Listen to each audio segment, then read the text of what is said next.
Let's begin by offering our respects to the founder Acharya of ISKCON, His Divine Grace, A.C. Bhaktivedanta Swami Srila Prabhupada.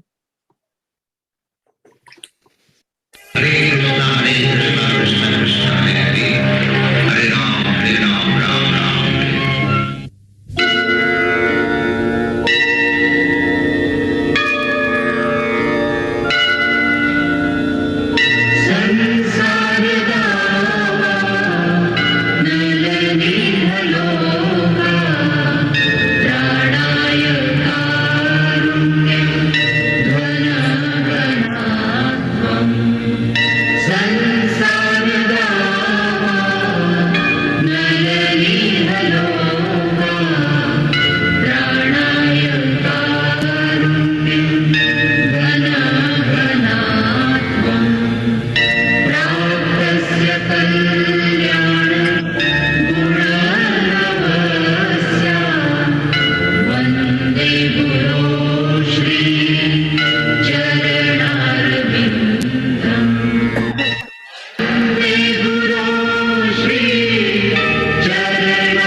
Srila Prabhupada ki Jai. Jai.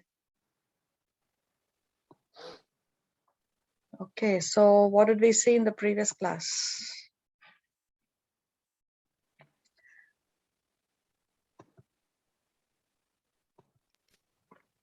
We are on chapter number 11.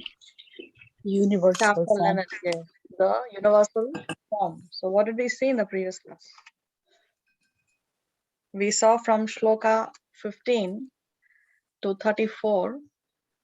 Initially, we saw Arjuna describing what he is seeing. So Arjuna begins to speak in that section, and he begins to describe what he is seeing. So he says how he sees all the demigods. First he sees Lord Brahma as well as the serpents.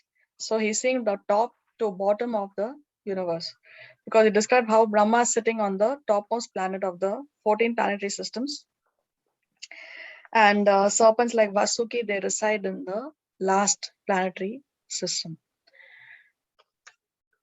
Then he goes on to say that he sees many arms, bellies, mouths, and he's trying to explain this effulgence by giving the analogy of the radiance of the sun. He says it's like the blazing fire or the radiance of the sun. And then he glorifies Krishna in 18. In 19, he says that there is no beginning, no end, and no middle of this universal form. So wherever he's looking, in any direction he's looking, he's only seeing the universal form. Even the sky, Arjuna is not able to see. Everything around him is covered by this universal form. That's how huge it is. And in 19, he begins to describe the Kala Rupa of this universal form. So he says, yeah, I see you with blazing fire coming forth from your mouth. So here is the beginning of the description of the Kala Rupa of this universal form. And this is the aspect, this Kala Rupa aspect is what is missing in the other universal forms that Krishna has shown before, twice to Yashoda and once to the people who were in the court of Dhritarashtra when he went as a peace messenger. So Krishna says that this universal form has never been seen before. And then one may say, okay, but then Krishna did show a universal form. The difference between the other universal forms and this universal form is precisely this Kala Rupa, which was absent in the other universal forms. So now from 19 onwards, he goes on to describe the Kala Rupa.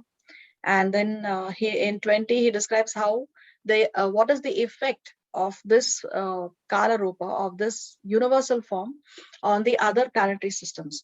So he says that, Arjuna says that all the other planetary systems are disturbed by seeing this universal form. The demigods are surrendering. The sages and perfected beings, they are offering prayers. And then he goes on to say that not only are the other planetary systems and the residents of the other planetary systems disturbed, but so am I. Even Arjuna is disturbed by seeing this universal form. Although it was him, he was the one who wanted to see it. No, it was he who made the request. And now he says that they are all disturbed, but so am I. So 23 onwards, he begins to describe the effect of this universal form on him. And then he goes on to say that he can no longer maintain his steadiness. He's losing the equilibrium of the mind. And he describes the eyes as great glowing eyes. Previously, how did he see the eyes of Krishna? Kamala Patraksha, the lotus-eyed one. No, he referred to Krishna like that. But now those very eyes have become great glowing eyes for him. And then he begins to, Arjun begins to describe the vision of the battlefield. The universal form is showing him the vision of the battlefield, what is going to happen in the future. He says that all the kings, Bhishma, Drona, Karna, and everyone else are rushing into the mouth of this universal form, which means they're all going to die. They are meeting their death. So Arjuna is able to see the future in this universal form. And then he describes it by giving two analogies. One is the rivers flowing into the ocean, and the other is moths dashing into the fire. So we discussed how these two analogies describe the meeting, how a devotee meets his death and how a non-devotee meets his death. People may argue that anyway we have to die, anyway even devotees have to die, so what is the use of doing bhakti? But there is a difference in the death, and not only in the death of both categories of people, even in the living of both categories of people, there is a difference, which we discussed in detail in the previous class. We will not go there now. And then in 31, Arjuna says, Arjuna asks two questions. He says, who are you and what is your mission? Arjuna's question in 31. 32, Krishna answers. He says, I am time and I have come here to destroy. My mission is to destroy. And then Krishna says that anyway, the Kauravas are going to lose. Anyway, people are going to die. So you be prepared to fight and win glory. He says, Arjuna, you've just, you can take the credit. You fight and you can take the credit. Because Krishna says that you just have to be an instrument in the fight. The result is already there with him. He can enjoy a flourishing kingdom. So just be an instrument. Nimitta matram, Krishna says, no? Nimitta matram, just be an instrument. But by telling him that you just be an instrument, the result is already there. Krishna is not belittling or undervaluing Arjuna, because he glorifies him by calling him Savyasachi. Savyasachi, one who can who is equally efficient with both his hands. So by calling him Savyasachin, he is glorifying him and saying that you are equally good with a bow and arrow with your left hand as well as with your right hand. So he's not undervaluing or downgrading Arjuna. He's glorifying him also by calling him Savyasachin. 34, the last verse that we saw in the previous class. He mentions how Drona, Bhishma, Jayadratha, Karna, and all other great warriors have already been destroyed by me. And we discussed how it's interesting that he mentions Jayadratha here, because Jayadratha is not that formidable a warrior as compared to the others here in this category. But because Jayadratha was responsible for the death of Abhimanyu, which was a turning point in the war, therefore Krishna mentions Jayadratha in this shloka. So today we will start from 35 onwards, and hopefully we will finish the chapter. Does anybody have a question before we proceed with today's class?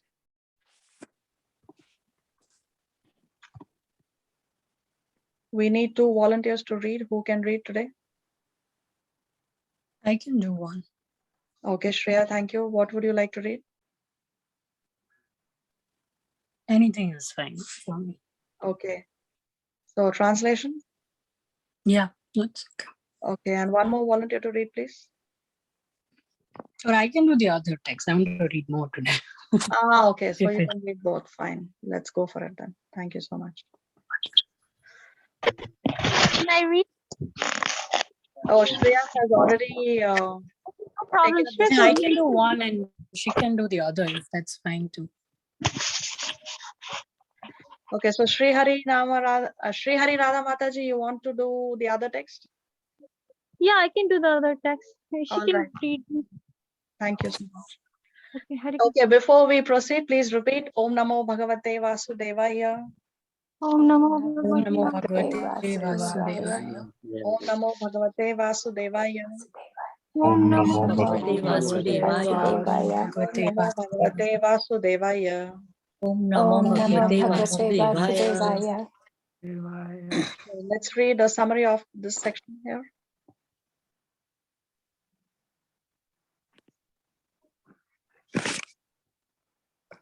Shri Hari Radha Mataji, can you read this, please? Oh yeah.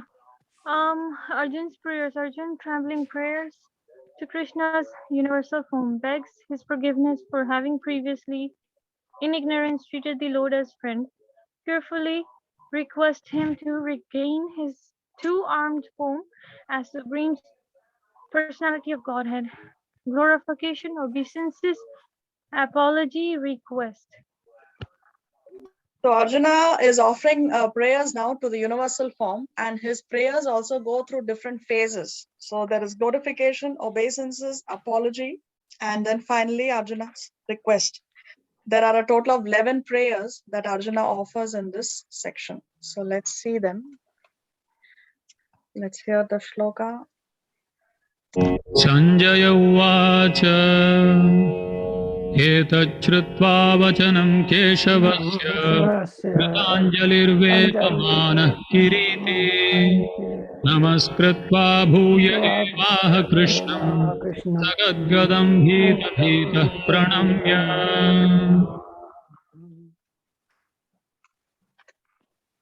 Translation. Sanjay No, and one second. Shreya Mataji will be reading the translation, Mataji. okay.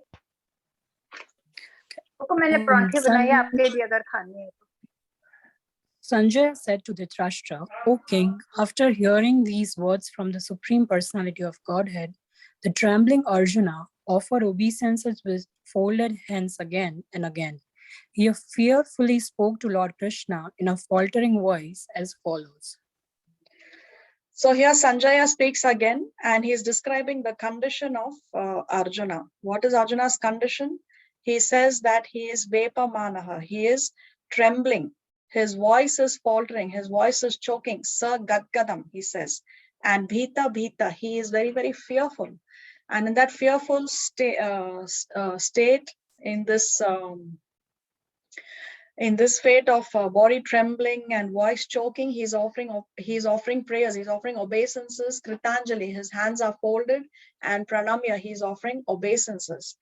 Sanjaya says, by what name is Arjuna being referred to in this shloka?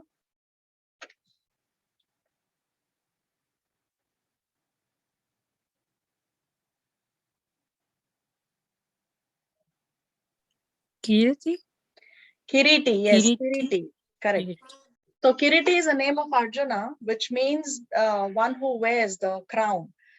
He was gifted a special crown by his biological father, Lord Indra, and therefore he's called as Kiriti. Now, why the name Kiriti here? Because Sanjaya says that even a person who's wearing a crown, a Kshatriya, usually Kshatriyas are known for their strength, right? They are fearless. But even a Kshatriya like Arjuna was trembling. His voice was choking when he saw this universal form. Therefore, he is referring to him as Kiriti in this shloka. Okay, let's go to 36. Arjun उवाच स्थाने हृषीकेश तव प्रकीर्त्या जगत्प्रहृष्यत्यनुरज्यते च रक्षांसि भीतानि दिशो द्रवन्ति सर्वे नमस्यन्ति च सिद्धसङ्घाः Arjuna said, O master of the senses, the world becomes joyful upon hearing your name, and thus everyone becomes attached to you. Although the perfected beings offer you their respectful homage, the demons are afraid and they flee here and there. All this is rightly done. So Arjuna is saying, O Rishikesha, O master of the senses, two things happen when one hears your name. What are the two things happen? The world becomes joyful, and everyone becomes attached. So we become joyful when we hear the name of Krishna, or we hear the glorification of Krishna, and our attachment to the Lord automatically increases. So these two things happen naturally when one hears the name of the Lord. And then he says that even the Siddha Sangha, the Siddhas, the perfected human beings, they also offer prayers. Now, of course, this effect that one has upon hearing the name of the Lord is only for those who are devotionally inclined. Arjuna says that when the demons offer you their, when the demons hear your name or your glorification, then they are running out of fear. So the demons don't have the same effect that the devotees have when they hear the name of Krishna. And then Arjuna concludes by saying that all this is rightly done. It is only appropriate that the perfected beings are offering you their respectful obeisances. All this is appropriate. Why is it appropriate? He explains in the next shloka. तस्माच्च तेनानमेरन्महात्मन् गरीयसे ब्रह्मणोऽप्यादिकर्त्रे अनन्तदेवेश जगन्निवास त्वमक्षरं सदसत्तत्परं च. O great one, greater even than Brahma, you are the original creator. Why then should they not offer their respectful obeisances unto you? O limitless one, God of gods, refuge of the universe, you are the invincible source, the cause of all causes, transcendental to this material manifestation. So Arjuna recognizes that Krishna rightly deserves obeisances of everyone. And he's saying why? He's saying because you are greater even than Brahma. You are the original creator. So we know that Brahma is our creator, but Brahma is the secondary creator. Krishna is the primary creator. We know that the Srimad Bhagavatam has 10 subject matters. 2 of the 10 subject matters are Sarga and Visarga, primary creation and secondary creation. So Lord Brahma is in charge of the secondary creation. Krishna is in charge of the primary creation. So he says that you are greater than Brahma. You are the original creator. Why should they not offer their respectful obeisances unto you? So he's saying it's only appropriate that they offer their respectful obeisances. O limitless one, he says that you are Ananta, God of the gods. He says you are Devesha. Then he says you are Jagan Nivasa, refuge of the universe. He says that you are Aksharam, you are imperishable, invincible.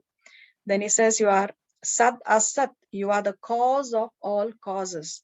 Tat Param, you are transcendental to this material world. You are transcendental to this material manifestation. Because you are all this, it is only appropriate that they offer their obeisances unto you. Let's see what he has to say next. त्वमादिदेवः पुरुषः पुराणः त्वमस्य विश्वस्य परं निधानम् वेत्तासि वेद्यं च परं च धाम त्वया ततं विश्वमनन्तरूप. You are the original personality of Godhead, the oldest, the ultimate sanctuary of this manifested cosmic world. You are the knower of everything, and you are all that is knowable. You are the supreme refuge above the material modes. O limitless form, this whole cosmic manifestation is pervaded by you. Tvam Adi Deva. Adi Deva, you are the original personality of Godhead, Arjuna says. Purusha Purana, you are the oldest. How is Krishna the oldest? He is eternally a 16-year-old boy in Goloka. But he's the oldest in the sense that everything has come from Krishna. Therefore, Krishna is the oldest. Then he says that you are Vishwasya Param Nidhanam. Nidhanam, you are the sanctuary of this entire Vishwasya, of this universe. You are the refuge of this universe. Then Vetasi, that you know everything. You are the knower of everything. Vedyam, from all the Vedas, you are the one who has to be known ultimately. So he's Vedyam. Then he's saying you are Paramcha Dhama, you are the You are the ultimate refuge. You are the, what's the word here? Supreme refuge. Then he said that, he says that, Tvaya tatam vishwam. This Vishwa is pervaded by you. And then he says, you are Ananta Rupa. You are limitless. Your form is limitless. So Arjuna continues to glorify Krishna. So Can I say something here about this verse? yes, please. If someone learns the purport of this verse, they'll be very happy soul. Oh, so purport of 11.38. All right. Thank you so much. Okay, let's go to 39. वायुर्यमोऽग्निर्वरुणः शशाङ्कः प्रजापतिस्त्वं प्रपितामहश्च नमो नमस्तेऽस्तु सहस्रकृत्वः पुनश्च भूयोऽपि नमो नमस्ते.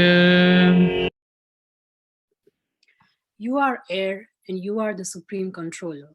You are fire, you are water, and you are the moon. You are Brahma, the first living creature, and you are the great grandfather. I therefore offer my respectful obeisances unto you 1,000 times and again and yet again.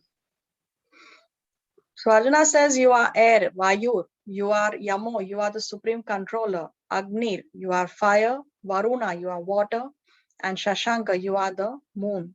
You are Prajapati, you are Brahma, you are Prapitamahas, you are the great grandfather. Namo Namaste, Stu Sahasra Kritvaha. Namo Namaste, I am offering you my respects. How many times? Sahasra Kritva, thousands of times. Then Punascha Bhuyo Api Namo Namaste. Again and yet again, I am offering you Namo Namaste, Arjuna says. So 39 onwards, Arjuna is offering obeisances in this section. Glorification was there till 38, 35 to 38. Now 39 onwards, we see him offering obeisances.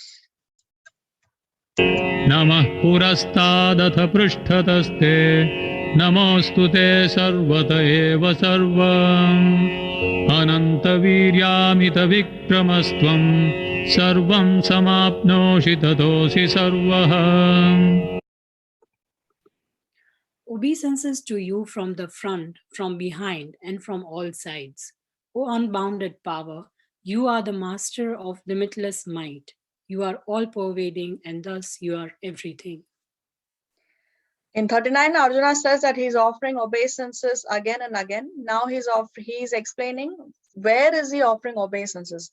Now, because the universal form is in all directions, even the sky is covered. So he's offering obeisances from the front, from behind, and from all the sides. How to offer obeisances also to the universal form? If you see a murti or you see a person, and we want to offer obeisances, then we know the person is here, so we offer obeisances in a particular direction, isn't it? But if the universal form is all over, then it's so hard even to offer obeisances to the universal form. That's why this universal form is not superior to the two-handed form of Krishna. One can have an intimate relationship with the two-handed form of Krishna.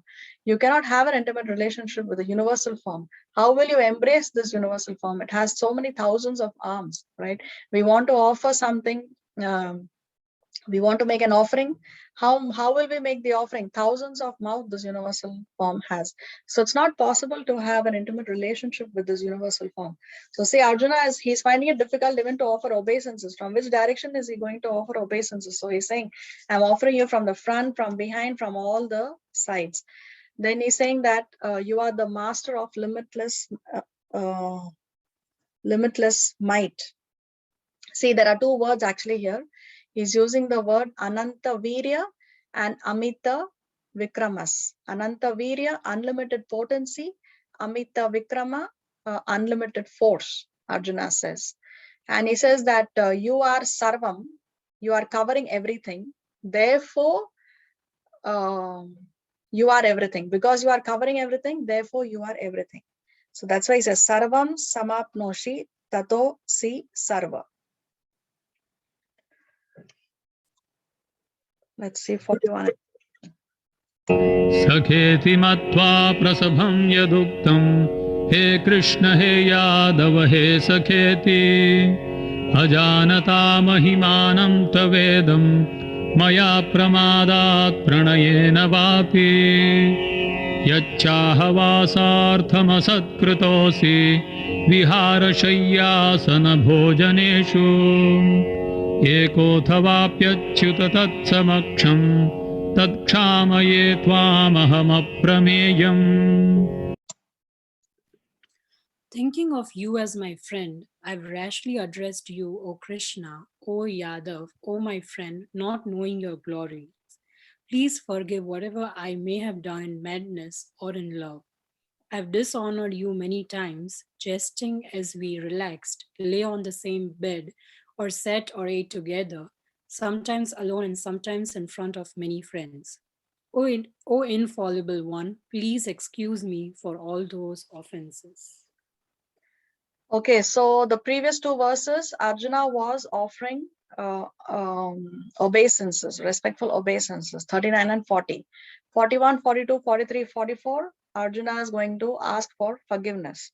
So what is he saying here in 41? He's saying that, Sakheti Matva, I thought that you were my friend, therefore I have addressed you inappropriately. What have I called you? Hey Krishna, hey Yadava, hey Sakheti. I called you, oh Krishna, oh Yadava, oh Sakheti, oh my friend. Why is it not appropriate? Because he says that, Prabhupada explains that Sakheti means, oh, you're my dear friend, right? So he thought that he is his friend. Yadava means Krishna is belonging to the Yadava dynasty. He's not even Yadava Raj, right? Because Krishna is not the king at this particular point of time. Krishna, who was the king at that time? Whom did Krishna appoint the king after he killed Kamsa? His grandfather. His grandfather. What's his name? Ugrasen? Ugrasena. Yes, Ugrasena. So Krishna is not even Yadu Raj. He's only Yadava. He's just a member of the Yadava dynasty, right? So he's saying that, thinking in my mind, I thought that you're my friend, so I've addressed you incorrectly. Hey Krishna, hey Yadava, hey Sakheti. Agyata Mahimanam. Agyata, I was not aware of what Mahimanam. I was not aware of your Mahima, of your glories. And what are the two reasons I must have done this? Arjuna says, Pramadat, out of foolishness, or Pranayena, out of love. Either out of foolishness I have done this, or out of love I have done this. Now, not only he says that he has addressed Krishna inappropriately, he has even dishonored him. Asat krito. He has done asat. He has done that which is not appropriate. Asat. He has dishonored. He says, so how has he dishonored Krishna? Arjuna says, by jesting. So by making fun, having or speaking jokingly with him. Then he says, laying on the same bed, by sitting or eating together. Sometimes they were alone and sometimes in front of many friends. Arjuna has made fun of Krishna. So like this, he says that I have dishonored you several times. And he refers to him by which name here? Arjuna refers to Krishna by which name here? Achyuta. Achyuta. The word Achyuta means? Who never fails? The infallible. Fall. Yes, one who never fails, one who never falls, the infallible. So why is he referring to Krishna as infallible? He's saying that you are Achyuta, you are infallible, but I am not Achyuta, I am not infallible. I can fall, I can make mistakes. Because therefore, O Krishna, excuse me for all those offenses. So the appeal for mercy continues in 43, 44. Let's hear. हितासि लोकस्य चराचरस्य त्वमस्य पूज्यश्च गुरुर्गरीयान् न त्वत्समोऽस्त्यभ्यधिकः कुतोऽन्यो लोकत्रयेऽप्यप्रतिमप्रभाव. You are the father of this complete cosmic manifestation of the moving and the non-moving. You are its worshipable chief, the supreme spiritual master. No one is greater than you, nor can anyone be one with you. How then could there be anyone greater than you within the three worlds, O Lord of immeasurable power? Why should Krishna forgive Arjuna? Because Arjuna says, Krishna, you are Pitasi, you are the father of what? Lokasya, of the world. You are the father of the world, and you are also the father of Chara Achara, all the living and, all the moving and the non-moving living entities. Then you are Pujas, you are worshipable, you are Gurur Gariyan, you are the glorious spiritual master. So, of course, Krishna is a glorious spiritual master because all the Vedas are coming from Krishna. Then he says, Na tvat samo, no one is equal. Then he says, Abhyadika kuto anyo. How can anyone ever be greater than you? Where Lokatraye, in all the three planetary systems, Arjuna says. And he refers to Krishna as Apratima Prabhava, O immeasurable power. So, and then now let's see the last verse in this category, 44. तस्मात् प्रणम्य प्रणिधाय कायं प्रसादये त्वामहमीशमीड्यम् पितेव पुत्रस्य सखेव सख्युः प्रियः प्रियायार्हसि देव सोढुम्. You are the Supreme Lord, to be worshipped by every living being.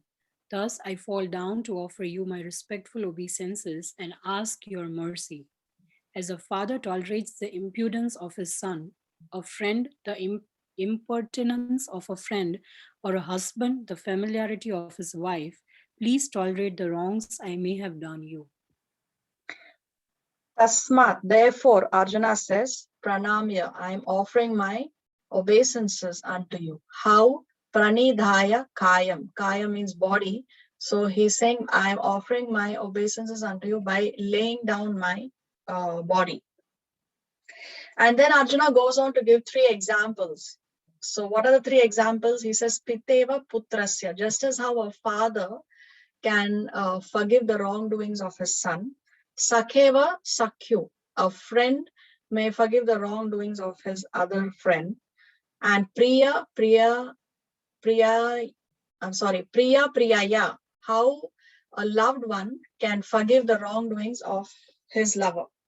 So the Prabhupada translates it as husband can forgive the familiarity of his wife.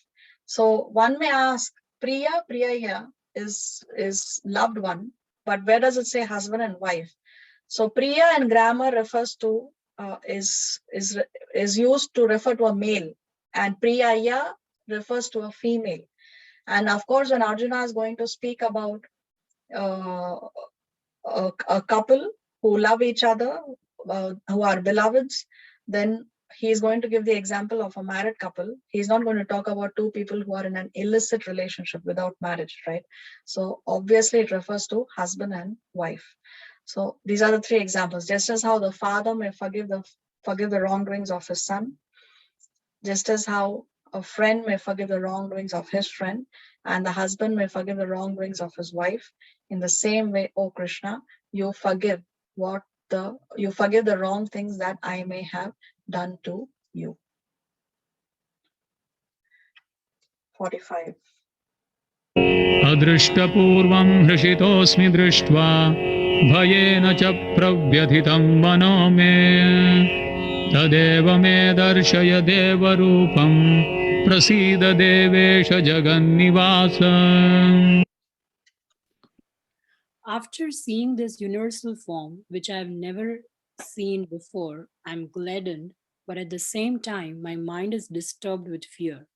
Therefore, please bestow your grace upon me and reveal again your form as the personality of Godhead, O Lord of Lords, O abode of the universe. So Arjuna has concluded his appeal for apology in the previous verse, 44.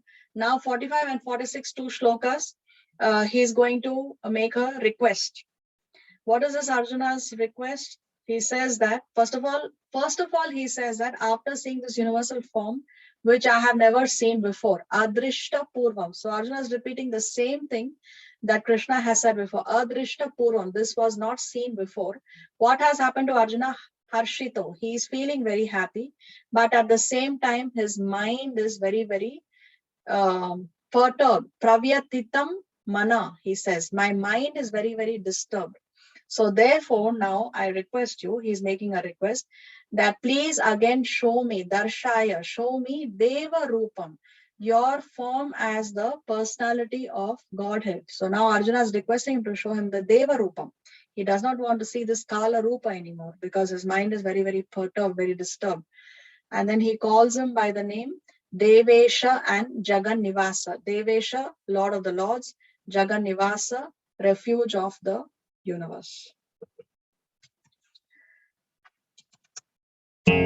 किरीटिनं गदिनं चक्रहस्तम् इच्छामि त्वां द्रष्टुमहं तथैव तेनैव रूपेण चतुर्भुजेन सहस्रबाहो भव विश्वमूर्ते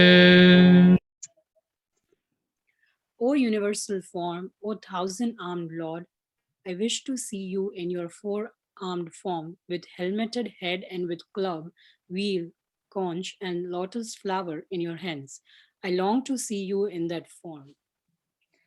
So here Arjuna is referring to Krishna as Sahasra Baho, the 1,000-handed one, right? Because the universal form has thousands of hands. So he's referring to him as Sahasra Baho.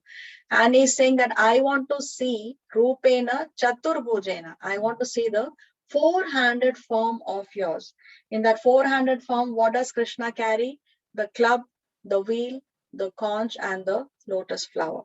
So he's saying, I long to see that Chaturbhujena form of yours. And he uses the word here, Kiritinam. Kiritinam is one who's wearing the helmet. Gadinam, Chakra, one who has the club and one who has the chakra. So in the two out of four hands of Lord Vishnu, he is holding the Gadinam and Chakra. He doesn't mention in the Sanskrit conch and lotus flower, but because it mentions Gadinam and Chakra, obviously in the other two hands are the conch and the lotus flower. So that's why Prabhupada puts it there in the translation. So he says, I long to see that form of yours. O universal form, he's referring to him as Vishwamurte also in this shloka.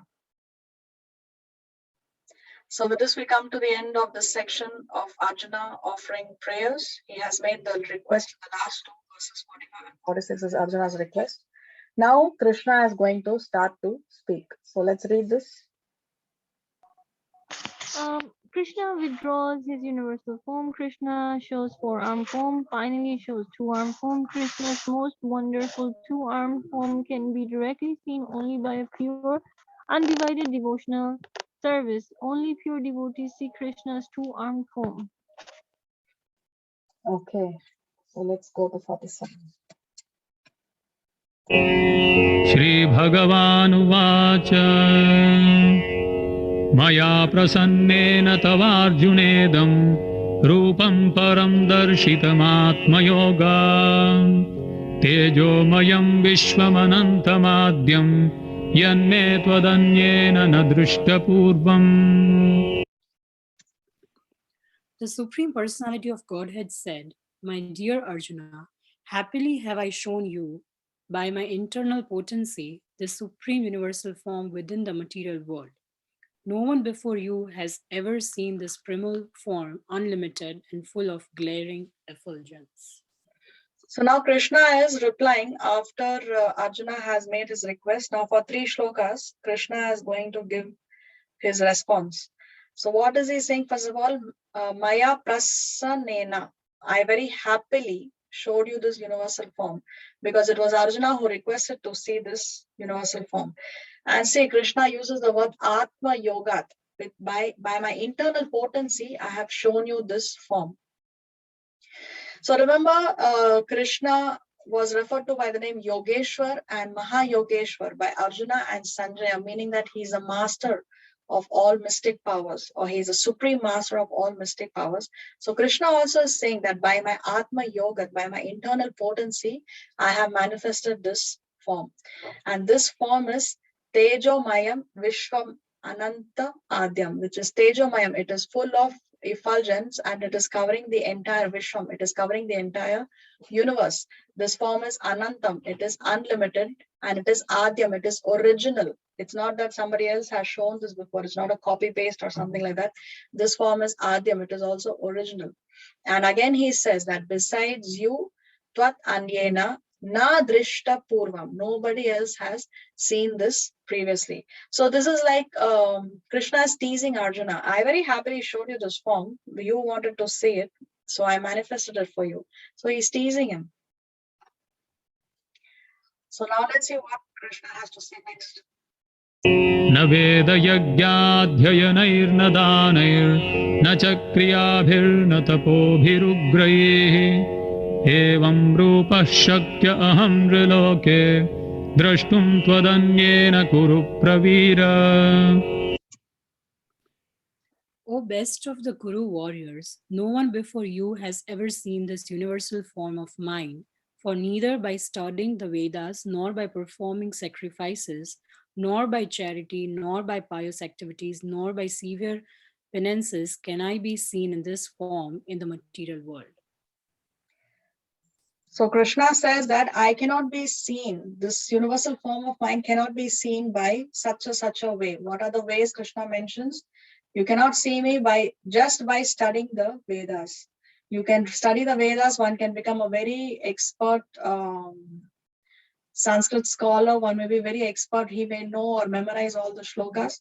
By that way, one cannot see this universal form, nor by performing sacrifices. Just by doing yagyas, also one cannot see this universal form of mind, nor by charity can one see this, nor by pious activities. One may have very good karma, good karmic balance, still good karma is not going to enable one to see this universal form, nor by severe penances. One does a lot of tapasya also.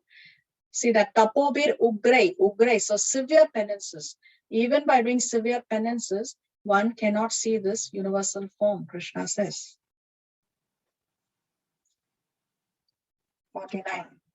मा ते व्यथा मा च विमूढभावो दृष्ट्वा रूपं घोरमिद्रुं ममेदम् व्यपेतभिप्रीतमनाः पुनस्त्वं तदेव मे रूपमिदं प्रपश्य. You have been perturbed and bewildered by seeing this horrible feature of mine. Now let it be finished. My devotee, be free again from all disturbances. With a peaceful mind, you can now see the form you desire.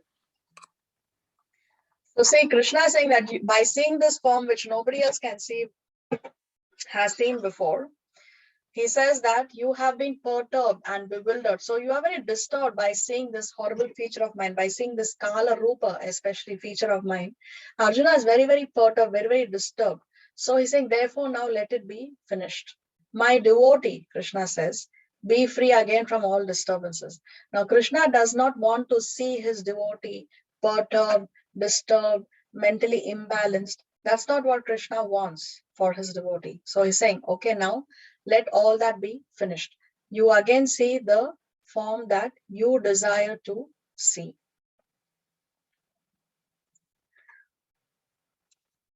Sanjaya Uvacha Ityarjunam Vasudevastatoktva Swakam Rupam Darshayamasa Bhuyah Ashvasayamasa cha bhitamenam Bhutva punah saumya vapur mahatma.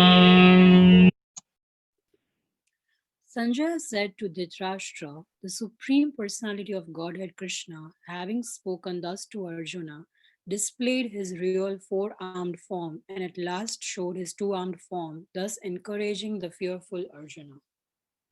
So now Sanjaya speaks. Sanjaya is describing to Dhritarashtra that Arjuna, because remember Arjuna said that he wants to see Chatur Bhujena, the four-handed form. So upon Arjuna's request, Krishna then shows him the four-handed form and then he shows him the two-handed form. So you can see in this picture, four-handed to two-handed. See here, it says Saumya Vapur. So Saumya means very beautiful and Vapu means form. So Saumya Vapu, he is now showing him his beautiful form. So where from that Kala Rupa now to Saumya Rupa, Arjuna is seen. Let's see what happens next, 51.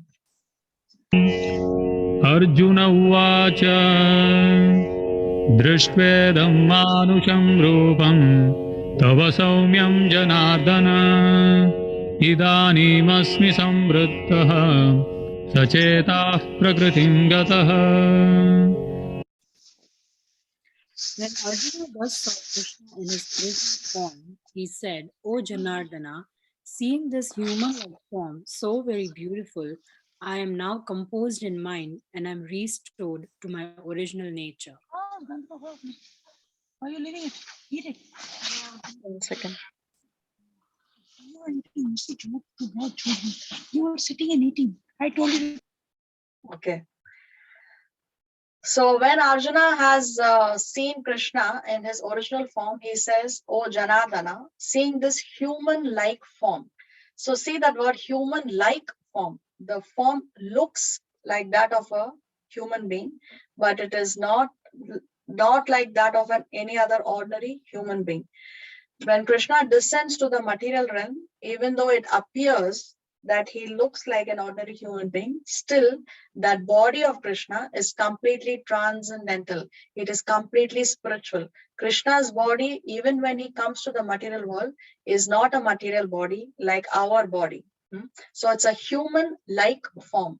Even the Bible, no, the description given is man is made in the image of God. So because God has a certain form, therefore we have that form, and it's not vice versa. Now Arjuna says that after seeing this form, now I am composed in my mind. My mind is now no longer disturbed. He's very composed. And he says that Prakritim Gataha, my original nature has been restored, has returned. Remember when we saw initially the universal form, we discussed how Arjuna's rasa has changed from that of friendship to that of wonder, and from wonder the rasa changed to fear. But now Arjuna says, I am getting back my original nature. So seeing this universal form was a downgrade for Arjuna, which we discussed also before. It was not an upgrade for Arjuna, it was a downgrade, because he's already a pure devotee, right? And he's already able to see this two-handed form, which is a superior form. So for him to see the universal form was a downgrade. But now he's saying, now that Krishna has come back to his two-handed form, I am restored to my original nature. Prakritim Gataha, he says. And Sarcheta, my consciousness also is settled. I am composed in my mind. 52. Now let's see what Krishna has to say. Shri Bhagawanuvacha Sudurdarshamidam Rupam Drashtavanasi Janmama Devapyasya Rupasya Nityam Darshana Kankshinaha. The Supreme Personality of Godhead said, My dear Arjuna, this form of mine you are now seeing is very difficult to behold. Even the demigods are ever seeking the opportunity to see this form which is so dear. So Krishna is saying that this form is Sudurdarsham. This form is very difficult to see. Durdarsham means hard, difficult to see. Sudurdarsham means very difficult to see. Now, Idam Rupam, this form. Now, which form is Krishna talking about? It's Universal form of the forearm, all the arms. Okay, I didn't understand anyone. Virat Rup, Okay, Sri Hari Radha Mataji, what do you say? Which form is Krishna talking about here? the Virat Rup they're talking about? The Virat Rup, okay. Shreya? two-handed form. Two-handed form. Anybody else wants to try? Yeah, the pleasant form of two-handed. So which is the present form? Two-handed form. Pleasant form. Pleasant form. So which is the pleasant form? Two-handed form. Two-handed form. Yeah, because remember Krishna has is now showing his two-handed form to Krishna. He's standing in the two-handed form and he's saying Sudarsham, Sudurdarsham idam rupam. So this form currently he is having the two-handed form. So he's saying this two-handed form is very, very difficult to see. Even the demigods are ever seeking the opportunity to see this form, Krishna says. So we know that when Krishna came to this planet, even Lord Shiva came to see Krishna. So we know that Krishna went and he requested Mother Yashoda, but Mother Yashoda was very afraid to hand over baby Krishna to Lord Shiva because of Lord Shiva's appearance. No? So even the demigods are seeking the opportunity to see this form. Even the demigods are bewildered by Krishna, by this form of Krishna. Can you identify which Leela this is? I don't know the name, but when Brahma steals all the cows, right? In the Bhagavad Gita thing, Yes, not the cows, but the calf. Gwala also. That's true, yeah. Yeah. And the Gwala friends, the friends of Krishna, the cowherd friends of Krishna. So this is called as a Brahma Vimohana Leela. So Lord Brahma was completely bewildered. He stole the calves and the friends of Krishna for 1 whole year by earthly calculations. So what Krishna did, he expanded himself into as many calves and as many of these cowherd friends of his. And when Lord Brahma came back to see what's going on, he was completely bewildered to see Krishna in each of these calves and in each one of those cowherd friends. So then Lord Brahma began to offer prayers to Krishna. So even the demigods are bewildered. Who's offering prayers here? Indradev. Lord Indra, yes. Which Leela is this? After Govardhan? Yes, Govardhan Hill, correct. So when Lord Indra sent down torrential rains and he wanted to drown Vrindavan, Lord Krishna very effortlessly lifted the Govardhan Hill on the little finger of his left hand for 7 continuous days and 7 continuous nights to protect the people of वहाँ Vrindavan. पर बाहर जाना है, वहाँ पर touch कर देना, ध्यान नहीं रखना। और ब्रश है तो ब्रश करो अपनी। Shivani, mute the phone, beta. Okay. So this Govardhan Leela, we see even Lord Indra was bewildered by seeing Krishna. Now there is another pastime where even Mahavishnu played out a certain incident because he wanted to see Krishna. Let's read about this. Once in Dwarka, a Brahmin's wife gave birth to a son who immediately died. The Brahmin took his dead son to the court of King Ugrasen and berated the king. This duplicitous, greedy enemy of Brahmins has caused my son's death by failing to execute his duty properly. The same misfortune continued to befall the Brahmin, and each time he would bring his dead infant's body to the royal court and berate the king. When the 9th son died at birth, Arjun happened to hear the Brahmin's complaint, and he said, "My lord, I will protect your pregnancy, and if I fail, I will enter fire into atone my sin." Some time later, the Brahmin's wife was about to give birth for the 10th time. When Arjun learned of this, he went to the maternity house and enveloped, enveloped it with a protection cage of arrows. Arjun's efforts were to no avail. However, for as soon as the child was born and began to cry, it disappeared into the sky. As the Brahmin profusely deride Arjun, the warrior set off for the abodes of Yamraj, the king of that. But Arjun did not find the Brahmin's son there, and even after searching throughout the 14 worlds, he could find no trace of the infant. Having failed to protect the Brahmin's son, Arjun was now intent on committing suicide by entering the scarred fire. But just as he was about to do so, Lord Krishna stopped him and said, "I will show you the Brahmin's son. So please don't despise yourself like this." Lord Krishna then took Arjun onto his transcendental chariot, and the two of them crossed over the 7 universe islands with their 7 oceans, passed over the Loka mountain range, and entered the region of dense darkness. Since the horses could not find their way, Krishna sent his blazing Sudarshan disk ahead to pierce the gloom. Gradually, they came to the water of the casual ocean. within which they found the city of Lord Mahavishnu. There they saw the 1,000 hooked serpents Ananta, and upon him lay Mahavishnu. The great Lord greeted Shri Krishna and Arjun, saying, I brought the Brahmins son there here simply because I wanted to see the two of you. Please continue to benefit the people in general by ex- exemplifying religious behavior in your forms as Nar, Nara, and Rishi. Lord Krishna and Arjun then took the Brahmin son, went back to Dwarka, and returned the infants to their father. Having directly experienced the greatness of Sri Krishna, Arjun was amazed. He concluded that only by the Lord's mercy can a living exhibit any power of opulence. Hare Krishna.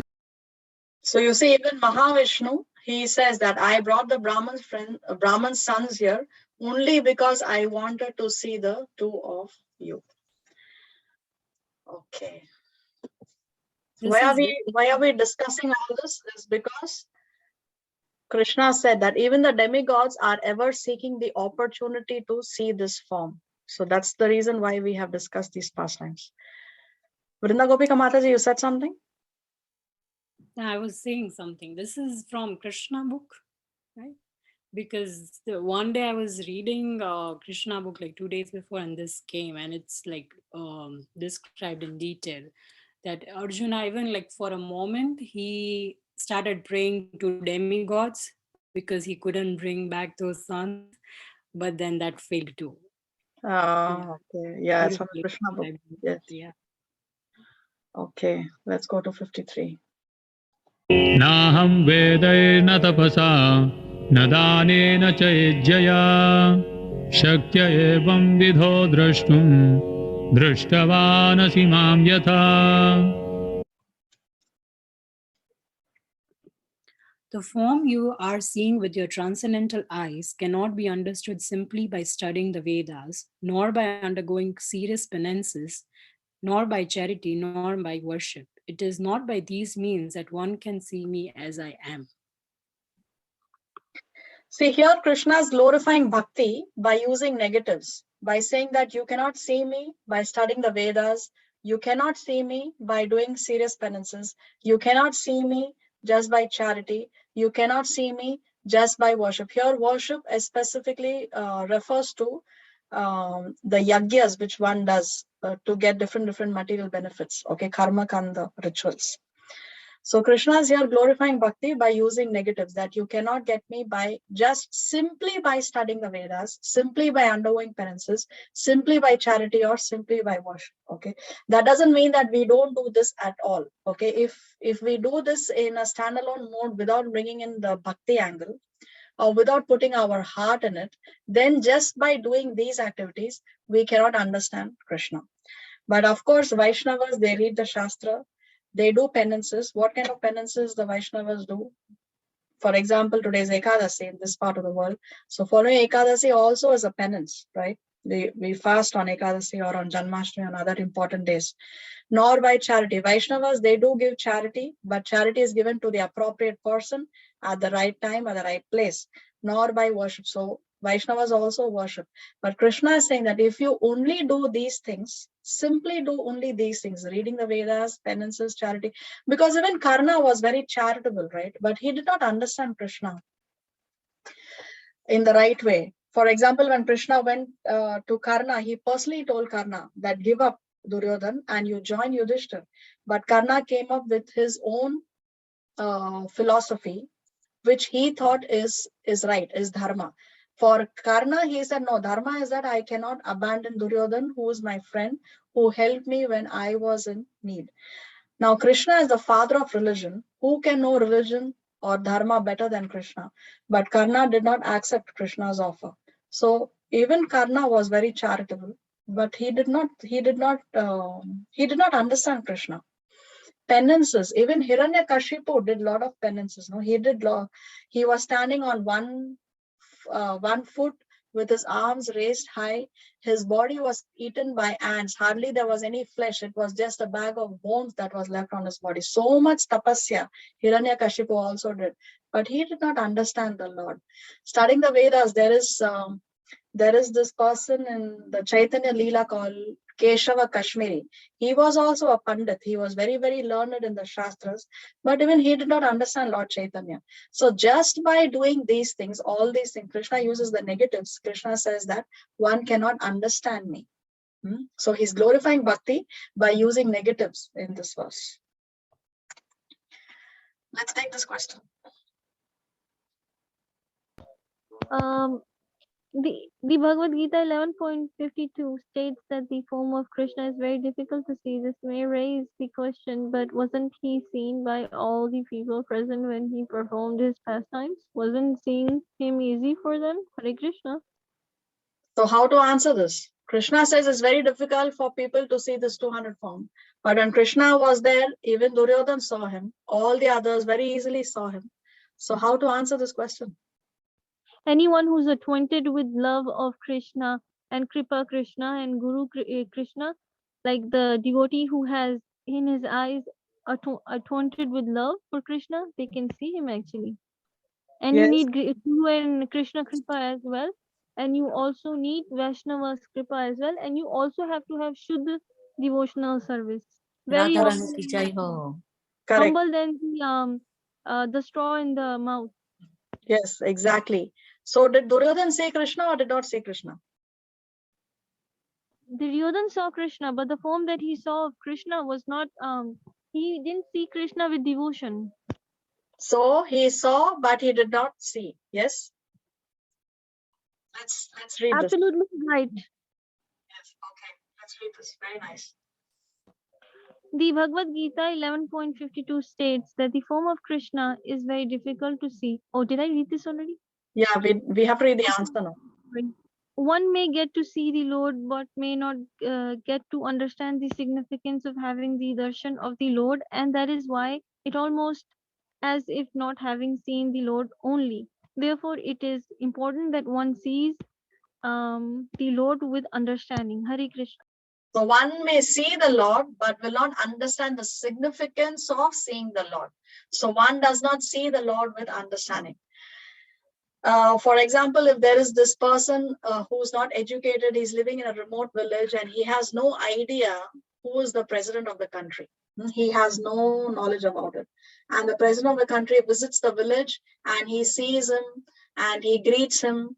He is not going to understand the significance or the importance of having met the president face to face, seeing him face to face and met him. He's not going to understand it because he doesn't even know who's the president of the country. So he's not going to appreciate it. Same thing applies to those who are non-devotees or the demoniac, those who have a demoniac mentality. Although they were able to see Krishna, they were not able to see Krishna. Because what did they want to do? They wanted to kill Krishna. They wanted to capture Krishna. So many demons they came. They wanted to kill Krishna, right? Kamsa sent so many demons. So they are seeing Krishna, but they don't appreciate what it is to understand. What is the significance of seeing the Lord in front of you? They want to kill him. They want to capture him. The Duryodhan wanted to capture Krishna. So they see, but they do not see. Let's see. There is this very nice pastime from Chaitanya Leela that explains this. Let's read. When Mahaprabhu experienced Mahabhav for 7 days in Srivas Pandit's house, the different devotees saw him in different forms. Devotees of Ramachandra saw Mahaprabhu as Ramachandra. Devotees of Vishnu saw him as Vishnu. Others saw him in the form of Narsimhadev, and yet others saw him as different incarnation of Vishnu.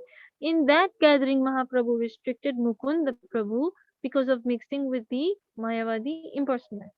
I shall not give you darshan. Mukund remained outside the house weeping. Seeing him crying, the devotees reported to Mahaprabhu. Mukund is very sad and he wants to end his life by drowning in the river Gangas. He does not want to maintain his body if he cannot see your form. He is continuously crying outside. Mukund sent a message with the devotees asking Mahaprabhu, when shall I see your form? Mahaprabhu answered, after courses of birth, but he will be able to see me. Hearing this, Mukund became very happy and began dancing outside the entrance. Oh, after only crores of births, I will again see Mahaprabhu. Therefore, I have no problem. Crores of births, I can tolerate to again have his darshan. Hari Krishna.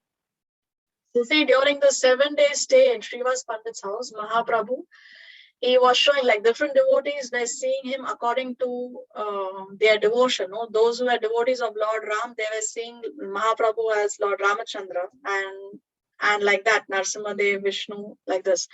But he refused to give darshan to Mukunda Prabhu because Mukunda Prabhu had the habit of associating with other Mayavad philosophers. Sometimes he would go and listen to their classes, etc. So Mahaprabhu was upset with him. So he says, no, I will not give him darshan. And then Mukunda was crying and he's like, when will I get the darshan? And Mahaprabhu says that after crores of births. Now he is very happy. Mukunda is very happy that, oh, okay, at least after crores of birth, I will get to see Mahaprabhu. Now let's see what happens next. The Leela doesn't end here. Let's see. Hearing that, Mahaprabhu was happy and said, now he has already crossed those crores of births and he can see me. He can come immediately. So the devotees called Mukund. Oh Mukund, come. Mahaprabhu is calling you. But Mukund said, Mahaprabhu said, after crores of births, then how can I go there now? If I go now, I will not be able to see the real form of Mahaprabhu. Only after crores of births shall I be able to see. But now, but not now. If I see him now, that will not be really seeing him. It will be illusion. So why shall I go there? I do not want to go there now. Real vision is necessary, and that is the main thing. Otherwise, seeing the deity, the dham, or anything else is only an exercise of the eyes. Beautiful sentence. It is not actual vision, and we shall not gain real benefit from that. But Mahaprabhu said, now his crores of births have gone, and he can come and see me. Mukund very much chastised himself that he had done wrong, and so had cursed Mahaprabhu to a first refused him entrance.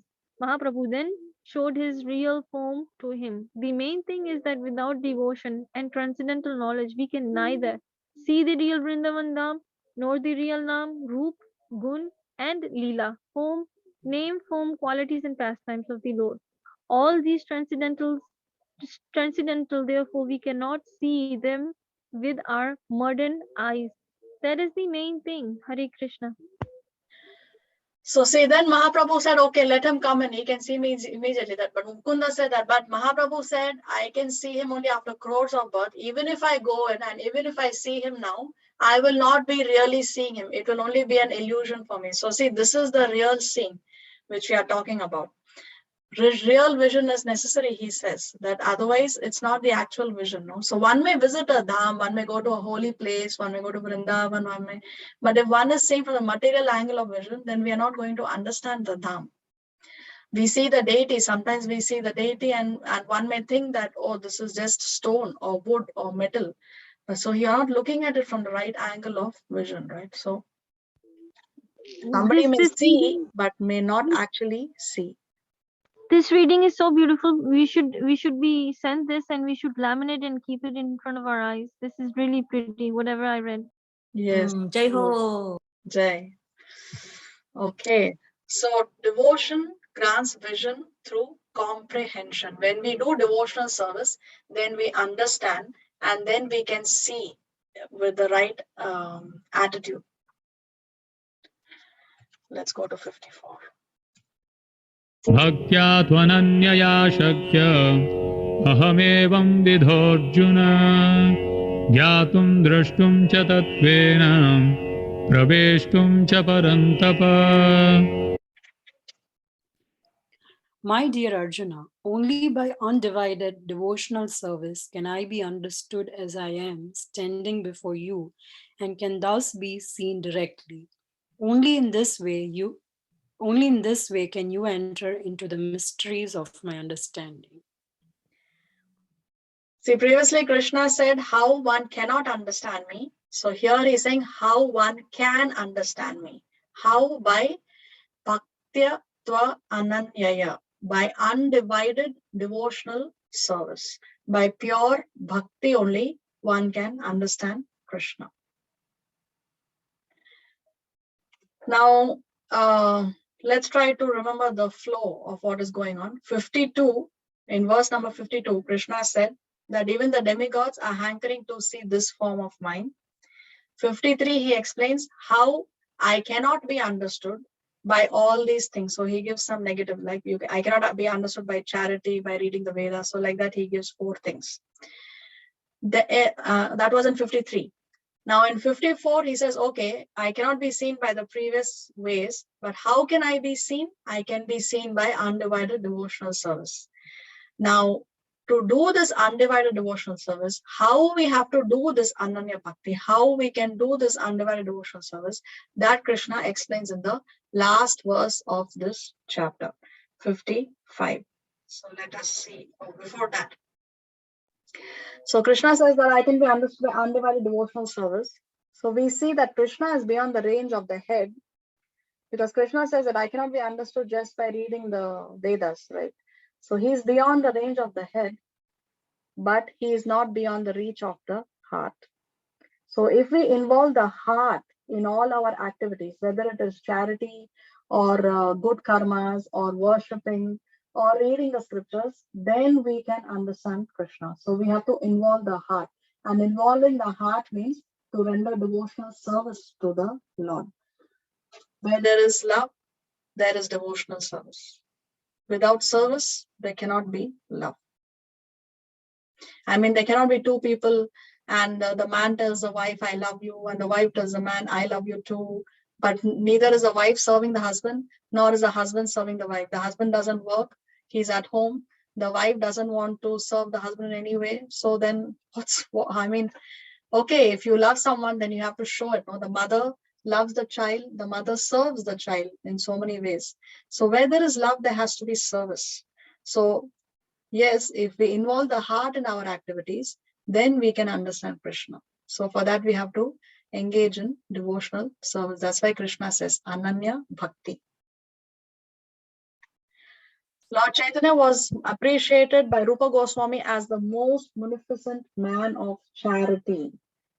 Why we are talking about charity? Because here Krishna said that he cannot be understood just by charity, right? Where is that verse? Here, nor by charity. Vaishnavas, of course, we give charity. We give charity to Brahmanas. We give charity to the temple for deity worship, for Vaishnava Seva. So many things we give charity.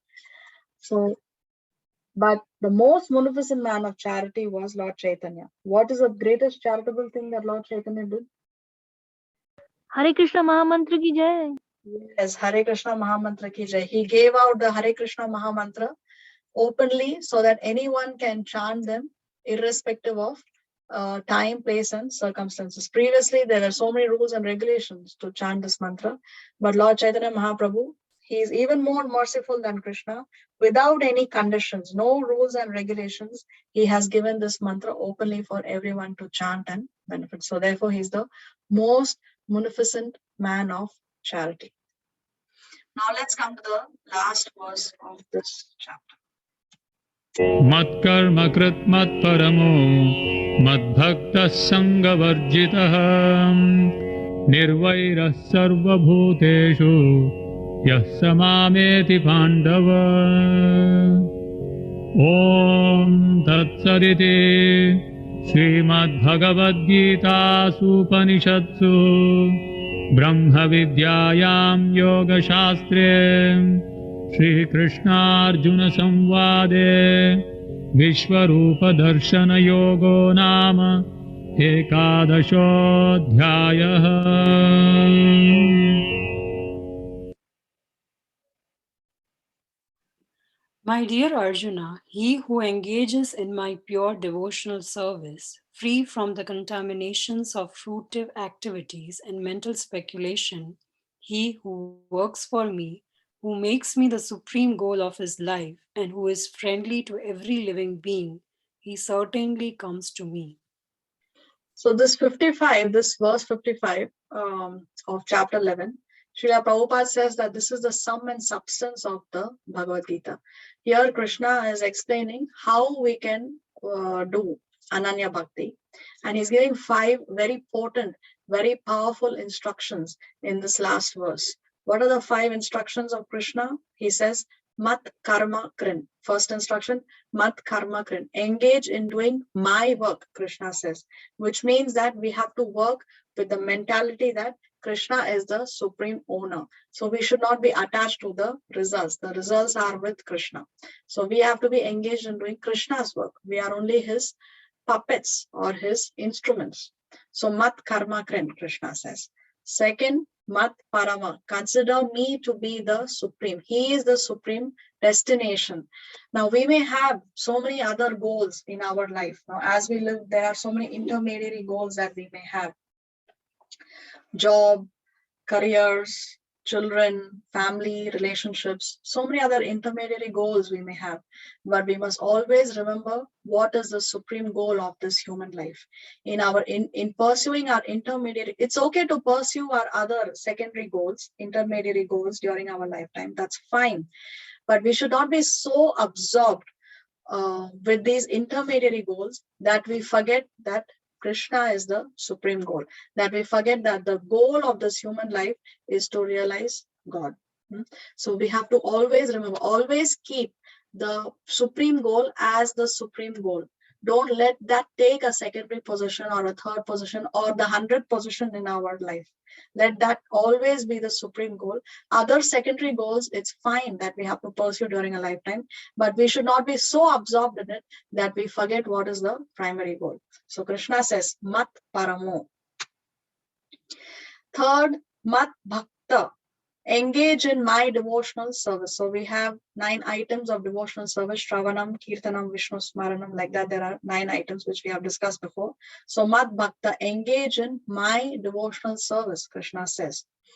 Number 4, he says, Sangha Varjitaha, be free from contamination. Sangha, your association should be good. Sangha Varjita, don't get involved in bad association, because when we associate with the wrong kinds of people, then we are getting externally contaminated. That external contamination will lead to internal contamination. Internal contamination means fruitive activities and mental speculation. Then we start engaging in fruitive activities which we are not doing out of bhakti, we are doing expecting something in return. That is called fruitive activities and mental speculation. Oh, maybe this is the right thing. Maybe that is the right thing. In my opinion, what is wrong in eating onion and garlic? No. So these are all mental speculations. So one begins to think like that. So therefore, Krishna says, Sangha Varjita, stay away from bad association. Then 5th instruction, Nirvaira Sarva Bhuteshu. Nirvaira. Vaira means enemy. Nirvaira means without enemy. So who should be without enemy? Sarva Bhuteshu. All the living entities. So amongst all the living entities, we should not have animosity. We should not have enmity with anyone. Now one may think that, okay, Arjuna is on the battlefield and Krishna wants him to fight and kill the opposite party. And on the other hand, he's telling him, don't have enmity with anyone. Nirvaira, don't have animosity with anyone. Don't have a grudge against anyone. So how to understand this now? We have to understand that Arjuna is fighting the war only because Krishna wants him to fight the war, not because he has a personal grudge against anyone, not because he is thinking that I want to enjoy a kingdom, therefore I will kill the opposite party. No, he is only being an instrument in the hands of Krishna. Krishna wants Arjuna to fight, therefore Arjuna fights. Arjuna is not fighting because he has a personal animosity against someone. Therefore, Nirvaira Sarva Bhuteshu. Srila Prabhupada in the purport, he gives the example of Jesus Christ. Even when Jesus Christ was crucified, what did he pray? He had no animosity towards the very people who were crucifying him. No, they tortured him so much. They nailed him to the cross. But what did Jesus Christ say? Jesus Christ said, please forgive these people because they do not know what they are doing. So Jesus Christ had no animosity towards those people.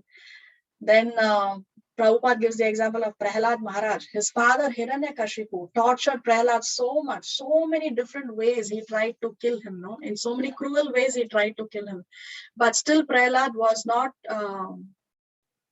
was not feeling hatred for his father. When his father was killed by Hiranyakashipu, when his father was killed by Nrsimhadev, and Nrsimhadev told him, okay, what is the boon that you want?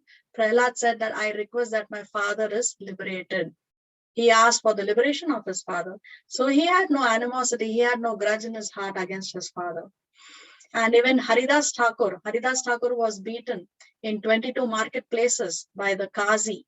Because Haridas Thakur was born in a Muslim family, raised in a Muslim family. Therefore, the Qazi he said that, oh, why are you chanting Hare Krishna?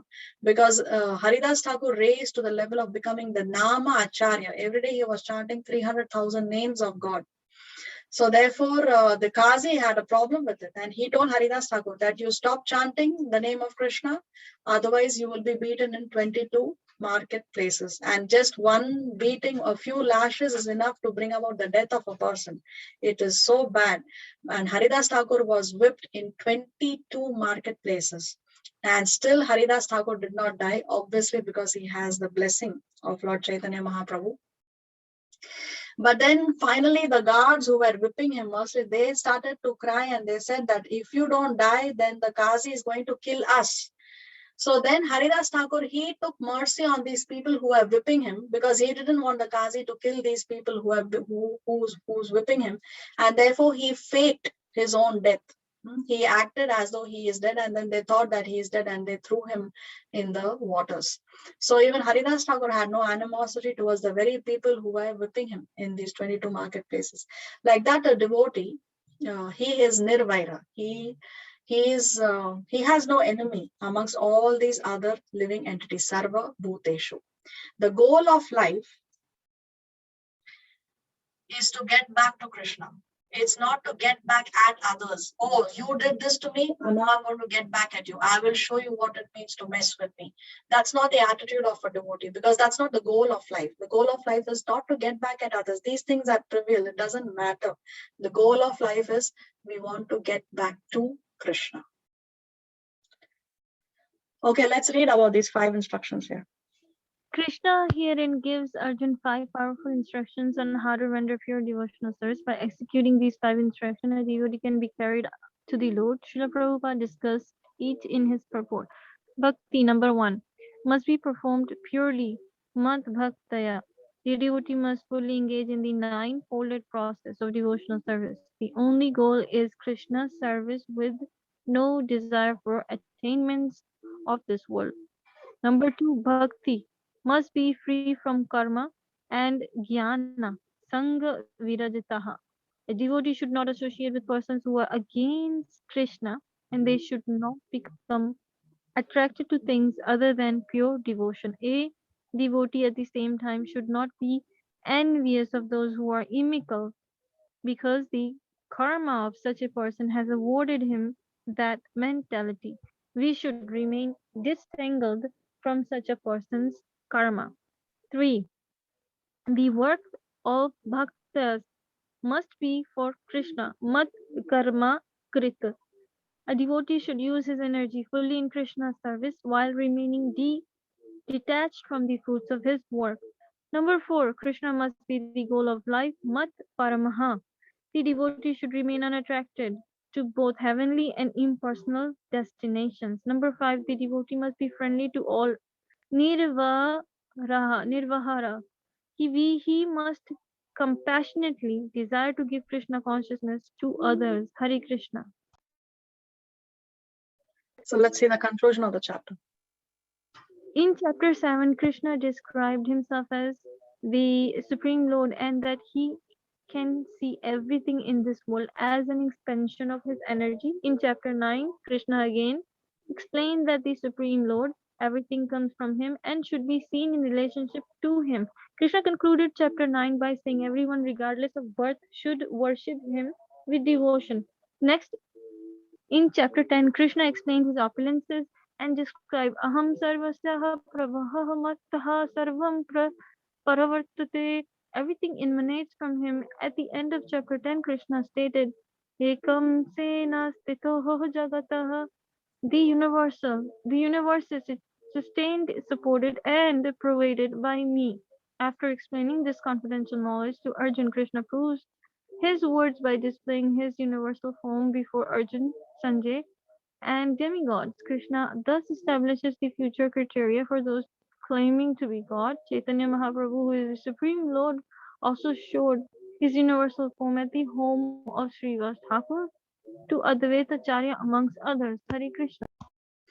So by displaying this universal form, Krishna has established the future criterion for those claiming to be God.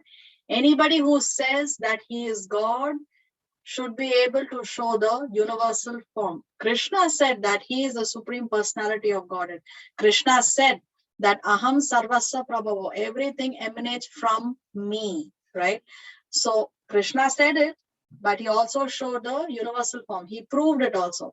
Anybody in the future, because when Krishna was showed the universal form, the Kali Yuga was just about to begin. Kali Yuga started the day Krishna left the planet, right? So he has set the criteria in the future. Anybody who says that he is God, he should be able to show the universal form. In Kali Yuga, we know, already we are seeing so many people say that they are God. Are they able to show the universal form? No, absolutely not. Yeah. So even Chaitanya Mahaprabhu, he also showed a universal form. He showed it more than once. Here is one incident. Let's read. One day, Advaita Acharya Prabhu requested Chaitanya Mahaprabhu to display the universal form he had very kindly shown to Arjuna. Lord Chaitanya agreed to this proposal, and Advaita Prabhu was fortunate enough to see the universal form of the Lord Sri Chaitanya as the 17.10. Hare Krishna. So we see how even Chaitanya Mahaprabhu, he also showed the universal form. So therefore, we accept Chaitanya Mahaprabhu as God. We accept Krishna as God. Chaitanya Mahaprabhu also showed the six-handed form to Sarvabhauma Bhattacharya. This was in Jagannath Puri. If you visit Jagannath Puri, you can go to this house, the exact spot where Lord Chaitanya Mahaprabhu manifested the six-handed form. Two hands of Lord Ramachandra, two hands of Krishna, and two hands of Chaitanya Mahaprabhu, green, blue, and golden. Complexion of Lord Ram was green, complexion of Krishna bluish black or blackish blue, and the complexion of Chaitanya Mahaprabhu is golden. So he showed the six-handed form to Sarvabhauma Bhattacharya. You can go and visit this house even today in Jagannath Puri. Let's see Srila Prabhupada's conclusion. In the summary, the universal form of Krishna, which is a temporary manifestation, and the form of time, which devours everything, and even the form of Vishnu four-handed, have all been exhibited by Krishna. Thus, Krishna, the origin of all these manifestations. It is not that Krishna is a manifestation of the original Vishvaharupa or Vishnu. Krishna is the origin of all forms. There are hundreds and thousands of Vishnus, but for a devotee, no form of Krishna is important but the original form two-handed Shama Sundar. In the Brahma Smita, it is stated that those who are attached to the Shama Sundar form of Krishna in love and devotion can see him always within the heart and cannot see anything else. One should understand, therefore, that the purport of the 11th chapter is that the form of Krishna is essential and supreme. Srila Prabhupada, Hare Krishna. So let's see the verse by verse summary before we conclude today's session. In this chapter of the Gita, Krishna directly reveals to Arjuna his Virat Roop or universal form. By this revelation, Krishna confirms Arjuna's realization that Krishna is the cause of all causes and specifically the source of the material universes. Verse number 1, the chapter begins with Arjun's declaration that after hearing Krishna's confidential instruction in the previous several chapters, he has now been freed from illusion. This indicates that he has now fully accepted Krishna as the absolute truth, the end source of everything, and not as a merely human being. Verse 2 to 4, however, although Arjuna accepts Krishna as the supreme, he fears that others in the future may not. He therefore requests Krishna, O greatest of all beings, O supreme form, though I see here before me your actual position, I yet wish to see how you have entered into the cosmic manifestation. I wish to see that form of yours. 3. To establish Krishna's divinity conclusively, Arjuna thus requests Krishna to reveal his magnetic form of the material universe. Verse 5 to 8, Krishna asserts to showing Arjun his majestic and terrifying universal form and grants him the divine vision with which to see it. Hare Krishna. Okay. Um, where was I reading? Many thousands. 13. Arjun has No, from the hairs. beginning. I changed the slide, Mataji. Oh, is it verse 9 to 46? Yes, from there onwards. Krishna then reveals the speculator form in which Arjun, stunned and astonished, can see the unlimited expansions of the universe situated in one place, although divided into many thousands. 13. Arjun, the hair standing on end, describes the vast and effulgent form and offers prayers of glorification. 14 to 25, he sees also the universal form, the entire opposing army, along with his own soldiers, rushing into Krishna's many mouths, meeting their doom.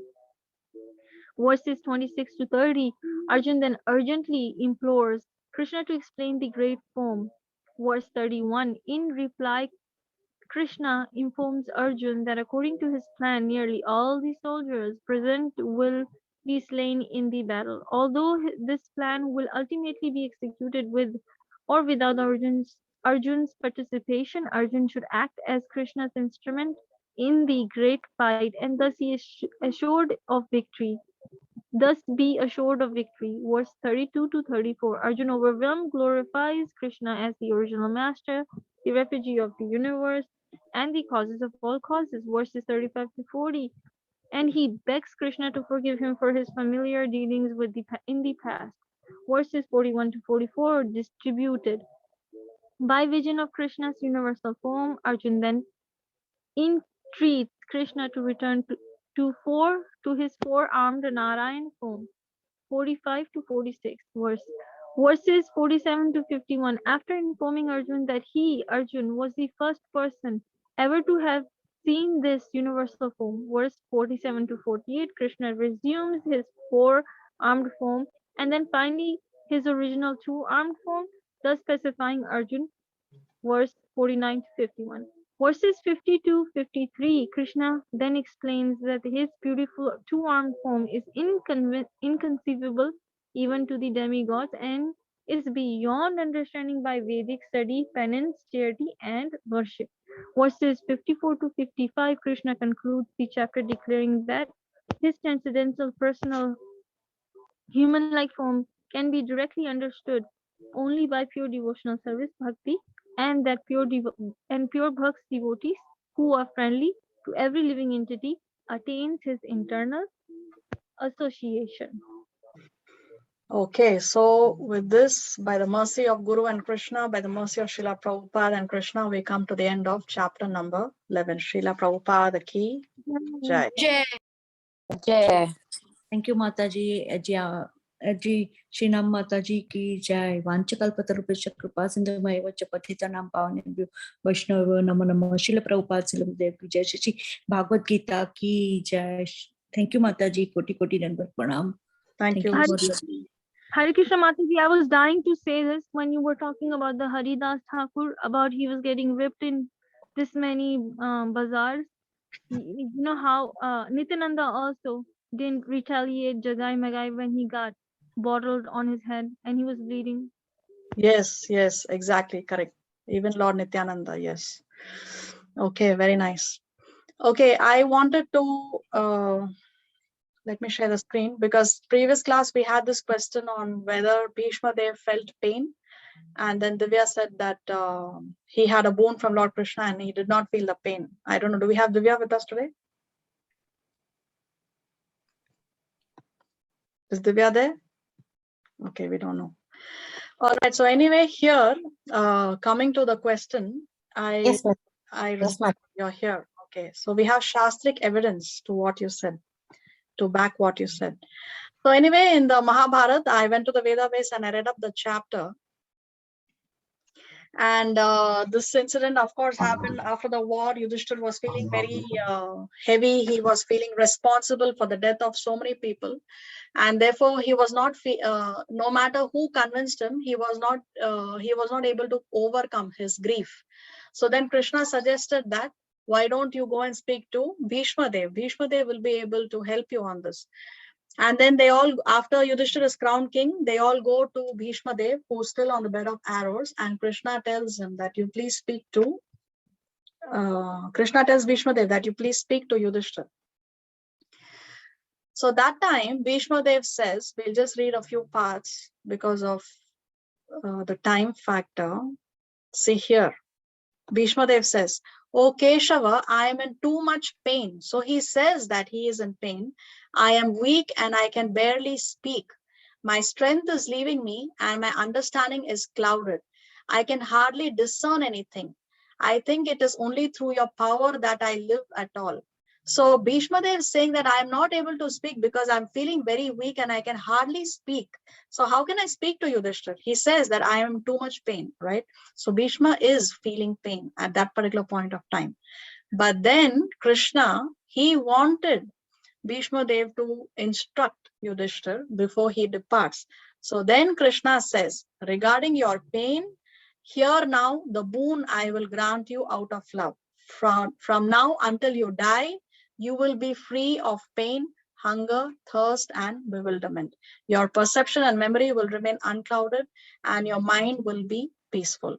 Your knowledge will be as clear to you as fishes in a still lake. Thus, you will be able to answer all of Yudhishthira's questions. So yes, Divya was right. Bhishma Dev did receive the boon from Krishna. But Bhishma Dev did feel the pain for the initial part. I mean, before they all went to see Bhishma post Yudhishthira's crowning, till then he felt pain. But after that, Krishna gave him the boon, and after that, he did not feel the physical pain. So this is the answer to the question from the Vedas. Jackie Bhagavatam, Jackie Krishna and Pitama, this was so beautiful. So that he was not bewildered, he was not hunger, he was not thirst, and he remained with his memory as well. Okay. Yeah. So here we have plastic evidence. Do we have anything to discuss? I wanted to say that on the, let me get my calendar.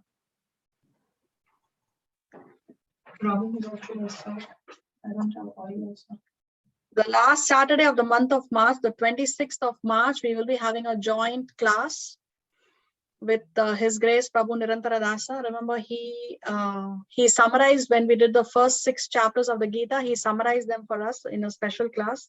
So now that we are closing in on the middle section of the Gita, only the 12 chapters left, which is the shortest chapter. He will be again giving us a class, and he will be summarizing the middle 6 chapters of the Gita for us. So he's not going to give a class twice. So therefore, we have a joint class. I think your time is going to change. It's going to be LA time 8:30 a.m., Chile time 12:30 p.m. And your time, we will make the adjustment. What is it going to be there, PST? Your clock changes, no? End of March? 13th, right? Hmm? When does the clock change? It is on 13th. Yeah, I can text you on when the time changes. Okay, so yeah, so please inform. I think, one second, we were just discussing.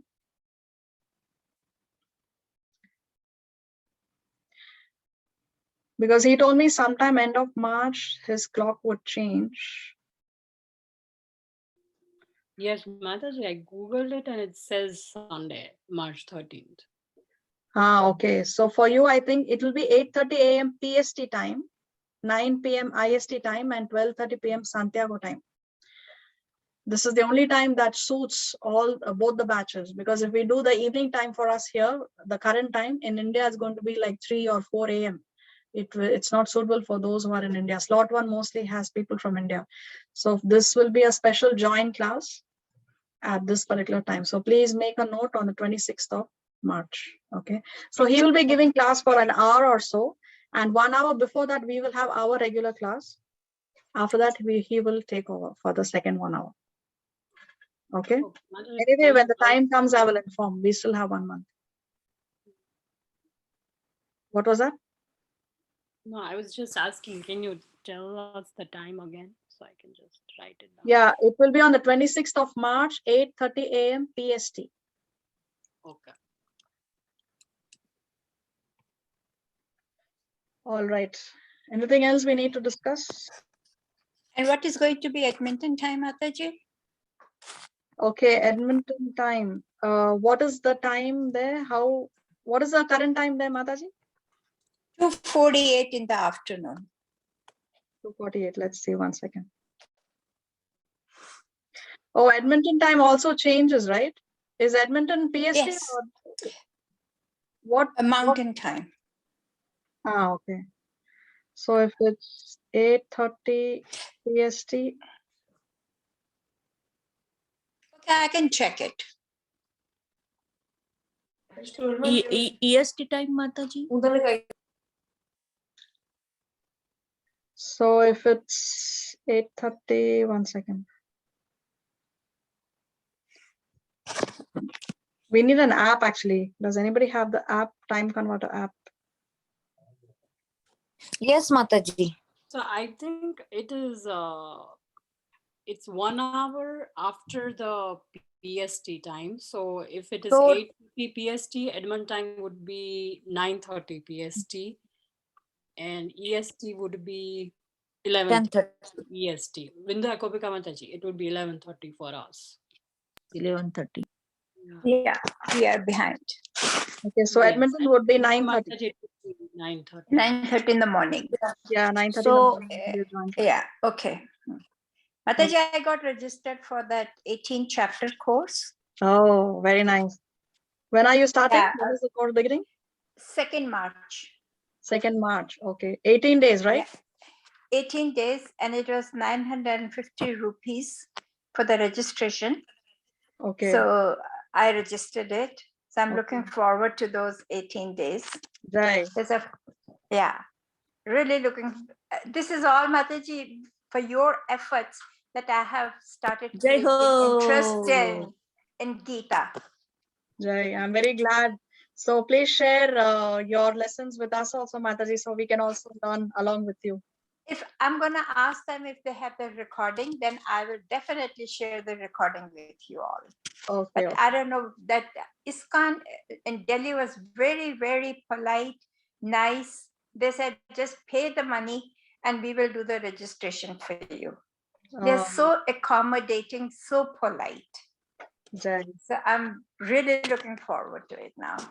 Jai. Thank you so much. Enthusiasm and sincerity in devotional life is what attracts Krishna. No? So very nice to see your enthusiasm to learn. And your teachings also, Mataji. Last week I was very sick, so I couldn't attend the class, but I did listen to the recording today so that I just get in touch with what we are going to learn today. So really enjoyed the class. Thank you so much. Thank you. Thank you so much. Thank you.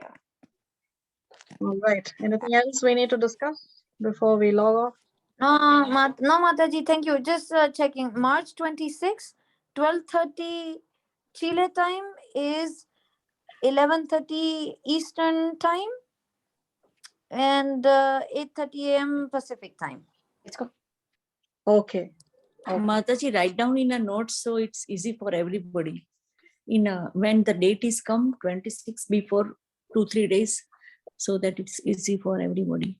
Okay. Okay. I'll make a note and I'll put it in the group. Komal, please send me the timings on my WhatsApp because I will not remember. Yes, I will. I will send you a screenshot of the app. All right. Okay. Thank you so much. Okay, then all of you have a nice week. See you next week. We will start chapter 12, Krishna willing, the last chapter in this section, in the middle section. So Krishna is going to very heavily focus on pure devotional service in 12th chapter. So until then, have a nice week. Thank you all very much. Hare Krishna. Thank you, Rajishina Mataji. Hare Krishna. Thank you. Thank you, Hare Mataji. Krishna. Thank you. Krishna Prasad Hare Ki Krishna.